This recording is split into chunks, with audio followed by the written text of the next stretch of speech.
Affaire Jubilard, traces de sang, voiture déplacée. Les gendarmes accusés d'avoir maquillé les preuves. Au mois de décembre prochain, cela fera 2 ans que Delphine Jubilard a disparu. Aucune trace de la trentenaire, infirmière du Tarn, n'a été retrouvée depuis, mais son mari est le principal suspect dans l'affaire. Niant toute implication, il estime que ce sont les forces de l'ordre qui l'ont désigné coupable. Depuis le mois de juin 2021, Cédric Jubilard est en détention provisoire pour homicide par conjoint.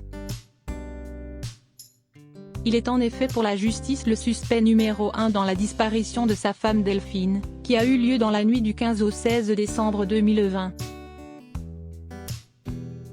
Pour les autorités, les indices accablent le peintre plaquiste qui était en procédure de divorce de la mère de ses 2 enfants, Louis et Elia.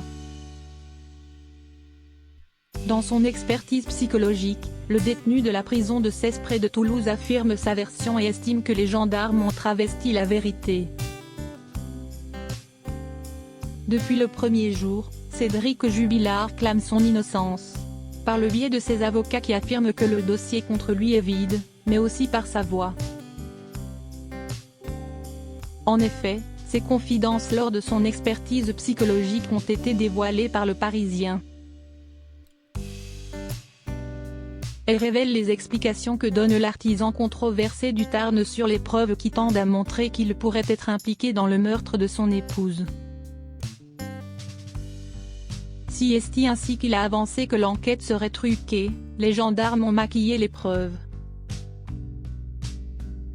Le sang sur le pyjama, la voiture changée de place, plein de petits trucs comme ça. Le 6 juillet 2021, Le Monde avait révélé que des traces de sperme avaient été retrouvées sur le pyjama de Cédric. Mais pour les avocats du peintre plaquiste de 34 ans, cette tache ne serait qu'une micro-trace de sang sur la manche mélangée à du sperme, qui correspondrait davantage à un rapport sexuel qu'à un crime. Quant à la voiture déplacée, Cédric Jubilard fait référence aux déclarations de ses voisins. Ces derniers affirmaient que le véhicule toujours garé dans le même sens par Delphine avait étrangement été rangé dans le sens opposé au matin de sa disparition. De quoi faire penser que l'homme controversé aurait utilisé le véhicule pendant la nuit fatale. Ce à quoi avait rebondi la défense de l'accusé, le constat des gendarmes sur la position du véhicule a été fait en milieu de journée après la disparition, ce qui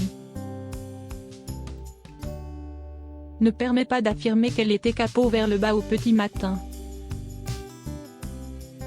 Toutefois, quand la voiture était garée dans le sens de la descente, d'après les voisins, c'était quand Cédric Jubilard l'avait conduite. Dans cette affaire sans scène de crime et sans corps, la parole de chacun est face à celle des autres. Les preuves concrètes manquent, il y en a toutefois comme les lunettes cassées de la disparue, et les 2 parties le savent très bien. Pour la défense, siesti la preuve que les accusations sont infondées. Pour l'accusation, son comportement en dit suffisamment sur le rôle qu'il a pu jouer. Provocateur, semblant peu touché par l'absence brutale et inexpliquée de la mère de ses enfants, et au courant qu'elle avait un amant. Il a tout du coupable idéal. Après 1 an et demi d'enquête, le doute se maintient. Cédric Jubilard reste présumé innocent des faits qui lui sont reprochés jusqu'au jugement définitif de cette affaire.